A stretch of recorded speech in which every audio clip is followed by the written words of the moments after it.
Et si tout ce qu'on croyait savoir sur la chute d'un objet était faux? C'est le point de départ d'une histoire assez dingue, celle de la manière dont notre compréhension du mouvement a été complètement retournée, plusieurs fois, au fil des siècles.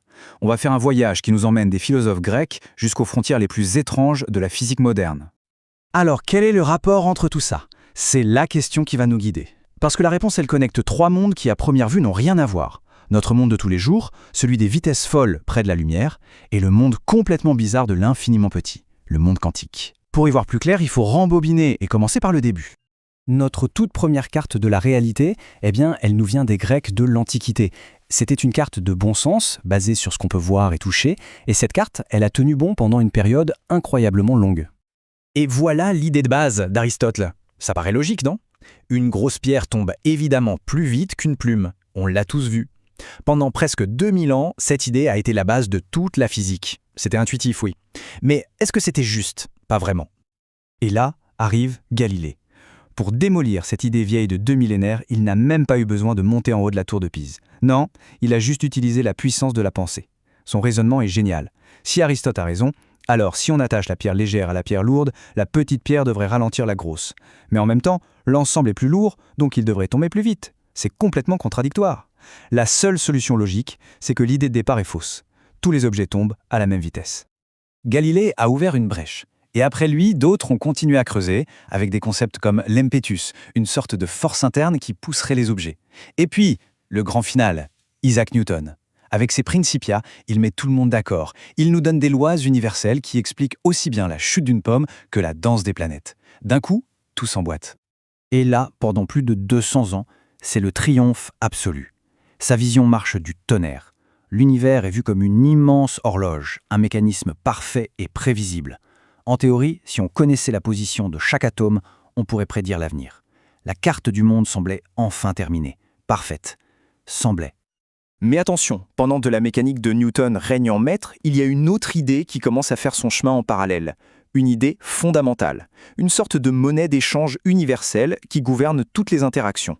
Le concept d'énergie.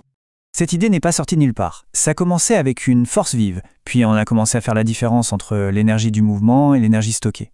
Mais le coup de génie, ça a été de comprendre que la chaleur, c'était aussi de l'énergie.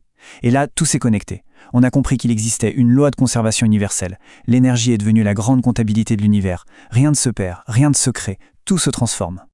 Tout semble donc rouler. Mais à la fin du 19e siècle, on commence à construire des instruments de mesure de plus en plus précis.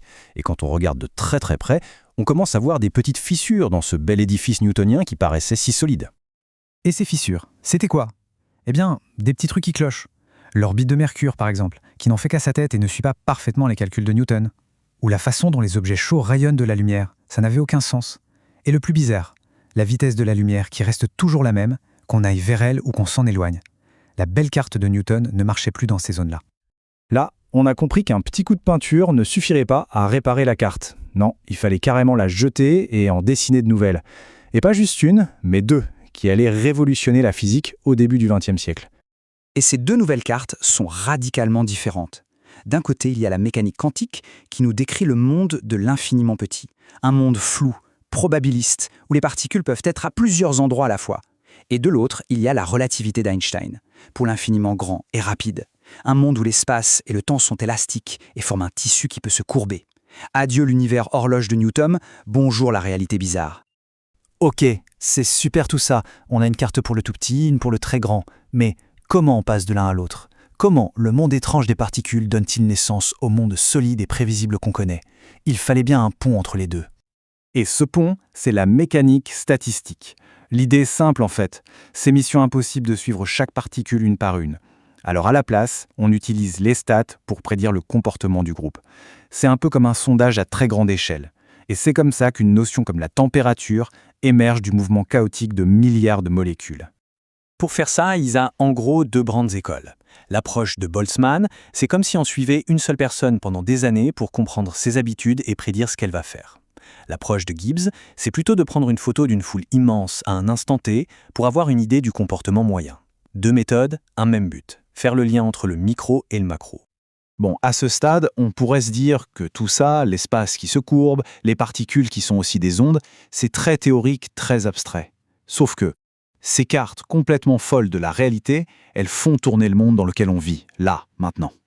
Le GPS dans un téléphone, sans les corrections de la relativité d'Einstein, il serait à côté de la plaque de plusieurs kilomètres par jour.